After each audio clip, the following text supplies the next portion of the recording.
Hi, it's Hugh Culver, and in this short video I want to talk a little bit about your mornings. In particular, I want to talk about your mornings at work.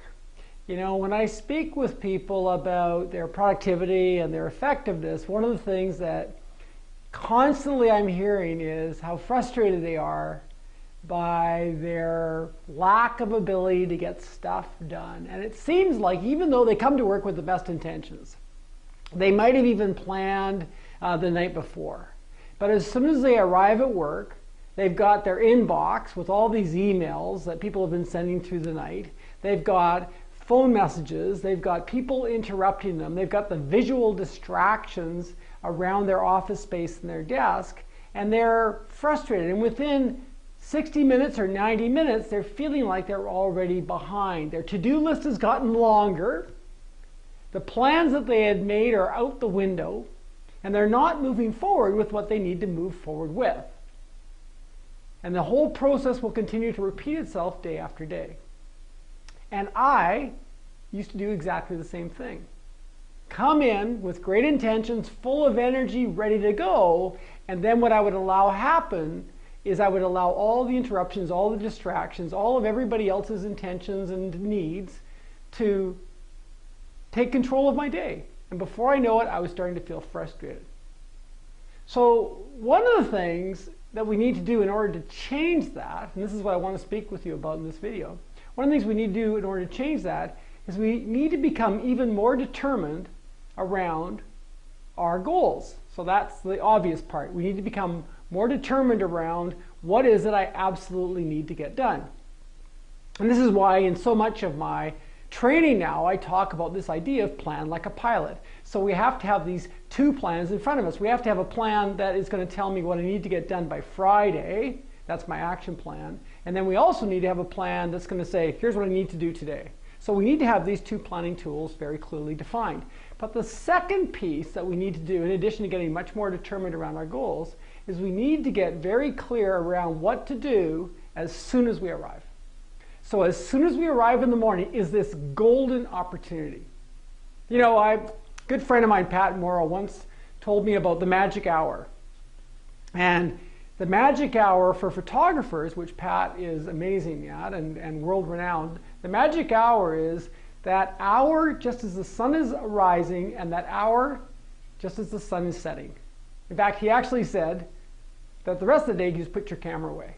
Because on those magic hours, you get the best shots for the day. Well, what about you at work? What is your magic hour? What is that window of time when you feel like you can get more done in that amount of time than you can in any other time? I know for myself, if I want to do anything around creative writing, problem solving, anything to do with math or projections, anything to do with having to have a difficult conversation, make an important decision, it's got to be done in the morning. There's just no question. If I go to write 300 words or 500 words for some kind of an article or some kind of a proposal, I can get that done in a good draft in 30 minutes in the morning. But if I try and do it in the afternoon, I could spend an hour, I could spend 2 hours on it. The same thing is true in terms of making decisions. In the morning, I can look at my list, I know what the priority is, I get it done, I cross it off.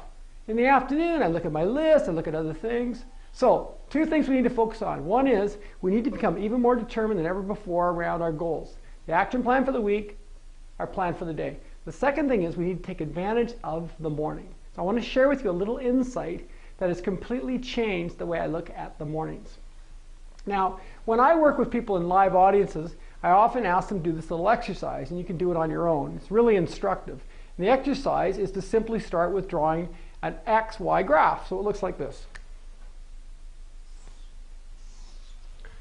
Now on the XY graph, you're going to label the vertical axis as energy.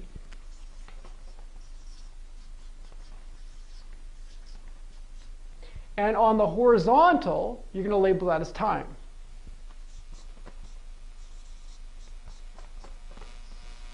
Now I want you to imagine that on this horizontal axis, this represents your typical day at work. So imagine that at the intersection of the vertical and the horizontal, this is when you start your day.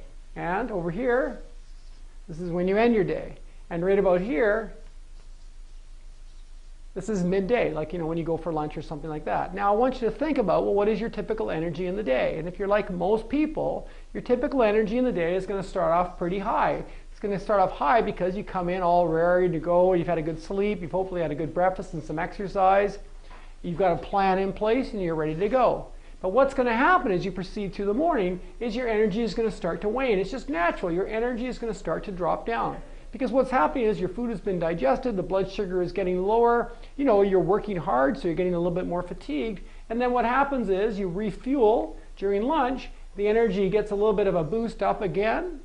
As you digest, turn that digestion into blood sugars, your glucose supply goes up, you start to get more energetic, and that's going to continue along something into the afternoon.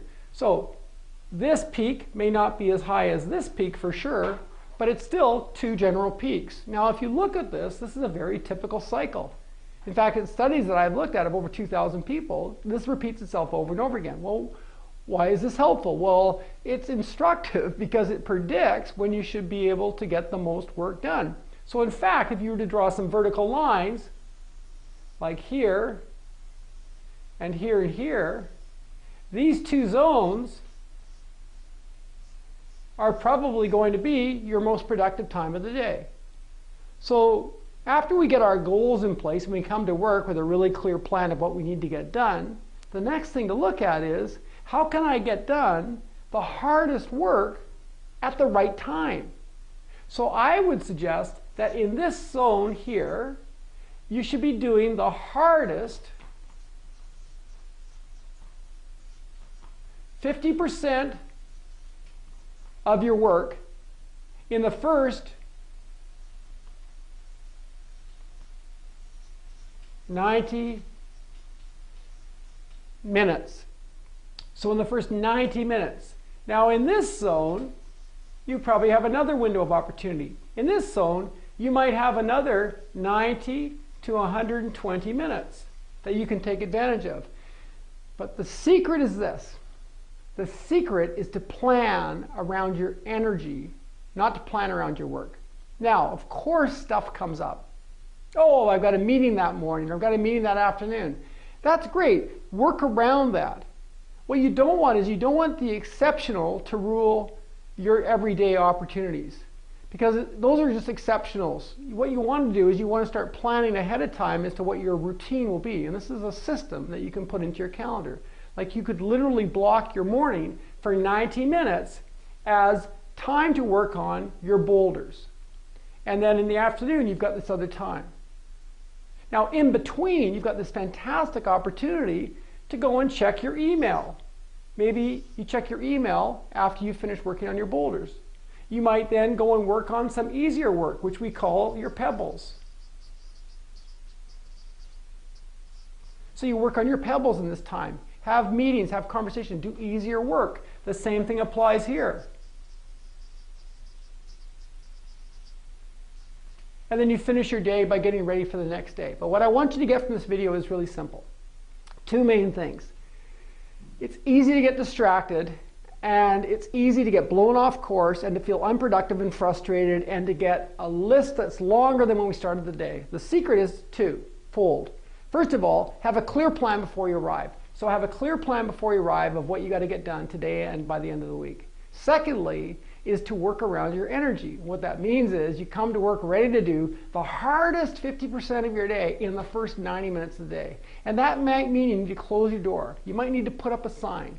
You might need to let people know around you what your expectations are. You might need to turn your phone off. You might need to close your Outlook or your email software so that you're not distracted and get that hardest work done. And here's what I'll tell you will happen. If you start to do those two things, clear set of goals, and then working around your energy and being very focused, you will feel, so much more productive. You'll be more resilient for when there are interruptions. You'll have a much better reason to say no to people because you've got these meetings that you need to attend to. And what's going to happen is you're going to have a whole new set of habits that's going to actually make you more productive as you move forward. So I hope this has been really helpful for you. You can get a lot more information, of course, by reading my book, Give Me a Break. But just in this one video, there's just a couple of simple things you can do right there. Clear set of goals, work around your energy. I hope it's been really helpful. Until next time, take care.